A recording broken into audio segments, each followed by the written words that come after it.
रवि और उसका दोस्त अजय एडवेंचर के शौकीन थे। दोनों को वीरान और डरावनी जगहों पर जाने का बहुत शौक था। एक दिन उन्होंने सुना कि शहर के बाहर एक पुरानी हवेली है, जिसे लोग भूतिया हवेली कहते हैं। कहा जाता था कि वहां जो भी गया वो या तो पागल हो गया या फिर लौटकर कभी नहीं आया। रवि और अजय ने तय किया कि वे उस हवेली में रात बिताकर देखेंगे कि आखिर सच क्या है। रात के 10 बजे दोनों टॉर्च और कैमरा लेकर हवेली पहुंचे। हवेली जर्जर हो चुकी थी।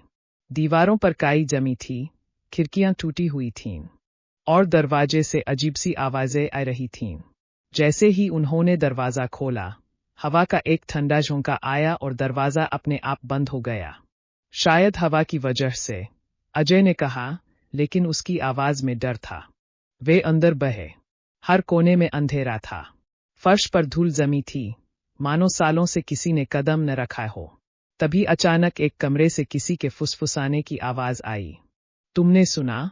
रवि ने फुसफुसाकर पूछा। हाँ। चलो देखते हैं, अजय ने कांपते हुए कहा। वे उस कमरे की ओर बढ़े जहां से आवाज आई थी। दरवाजा हल्का सा खुला हुआ था। जैसे ही उन्होंने अंदर झांका, एक पुरानी कुर्सी अपने आप हिल रही थी। ये कैसे हो सकता है? रवि ने कैमरा ऑन कर दिया। तभी कमरे के कोने में एक परछाई हिली।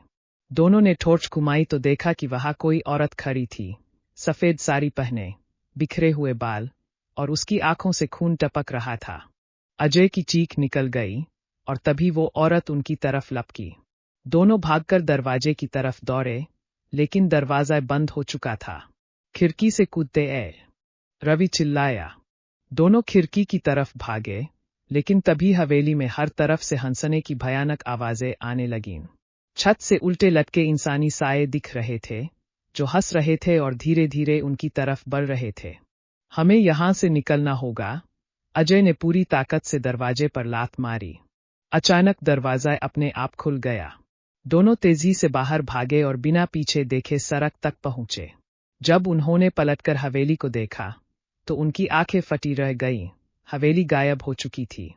रवि और अजय शहर लौट आए, लेकिन वे अब पहले जैसे नहीं थे। वे अक्सर रात में डरकर जाग जाते, उन्हें अजीब आवाजें सुनाई देती, और कभी-कभी उन्हें लगता कि कोई परछाई उनके पास खड़ी है। क्या हवेली सच में भूतिया थी? क्या वे किसी श्राप का शिकार हो चुके थे? या फिर यह सब उनका भ्रम था? कोई नहीं जानता। लेकिन तब से किसी ने उस हवेली का नाम भी नहीं लिया।